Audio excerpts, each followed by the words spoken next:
गीता दत्त अगर आज जीवित होती तो 92 साल की हो जाती, लेकिन आज से 50 साल पहले सिर्फ 42 साल की उम्र में दुनिया छोड़ गई। कभी चोटी की गायिका रही गीता इश्क में पड़कर गुरुदत्त से शादी करने की गलती कर बैठी।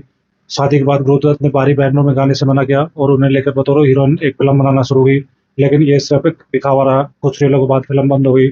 उन्हें लगा उनका अब करियर खत्म हो गया है। गीता घर बैठ गई। गीता अक्सर दूसरी हीरोइनों के साथ काम करने पर गुरुदत्त पर शंका करती रहती थी। नतीजन दोनों में खूब झगड़े होने लगे। इसी के बीच वहीदा की एंट्री हुई।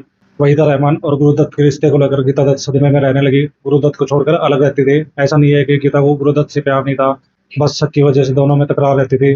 5-6 साल बाद 1964 में गुरुदत्त अपने किराए के फ्लैट में मर्द मिले।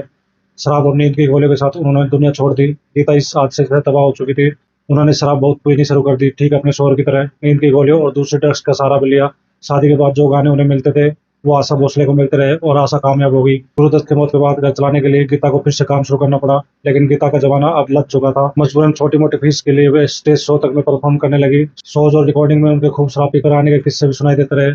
अपने आखिरी दिनों में अनुभव फिल्म में गीता ने गाने गाए। ये सन 1971 की बात है। जिंदगी में बेपना टेंशन और गम होने के बावजूद गीता ने अपनी गायकी में ईमानदारी रखी। उन्होंने जान है कहो मेरी जान और कुछ चुपके से आके जैसे रोमांटिक गीत गाए जो आज भी यादगार है। अगले साल 1972 में ज्यादा शराब परोसी से उनका लीवर खराब हो गया। इसी बीमारी में गीता दत्त दुनिया से चल बसी। रेडियो पर उनके मरने की खबर उनके गाए गीत के साथ सुनाई गई। याद करोगे एक दिन हमको याद करोगे। मौत के वक्त वो सिर्फ 42 साल की थी। गीता दत्त सिंगिंग की दुनिया में लता मंगेशकर से सीनियर थी। लेकिन गुरु से शादी के बाद उन्होंने ऐसा रास्ता अपनाया जो उन्हें और गुरु दोनों को तबाही की ओर ले गया। शक और किलबिल जान लेकर ही छोड़ती है। एक मर्तबा की बात है, एक इवेंट में बहुत सारे सिंगर गाने के लिए जुटे। इसमें मोहम्मद रफी से लेकर लता मंगेशकर सब थे। लता जब मंच पर आई तो भीड़ दीवानी हो गई। उसके गानों को भरपूर तालियां मिली। आखिर में गीता मंच पर आई। दर्शकों ने उन्हें पहचाना तक नहीं और उन्हें स्वागत नहीं मिला। वह आई, अपना गाना गाया और चली गई। इस हादसे के बाद गीता के मन में जरूर अपना ही गाया गीत गूंज रहा होगा। वक्त ने किया किया आशीष तुम रहे ना तुम हम रहे नाम। तालियां और तारीफ उनके हिस्से में नहीं आई। एक आर्टिस्ट के साथ भीड़ का ये सबसे भयानक और अमानवीय बर्ताव होता है। उस भीड़ को गीता की लिगेसी का पता नहीं थी। उनकी खनकती आवाज शायद वो भूल चुके थे, लेकिन वो लता से कहीं से भी कम नहीं थी। इस सदमे को वो ज्यादा दिन तक नहीं झेल पाई।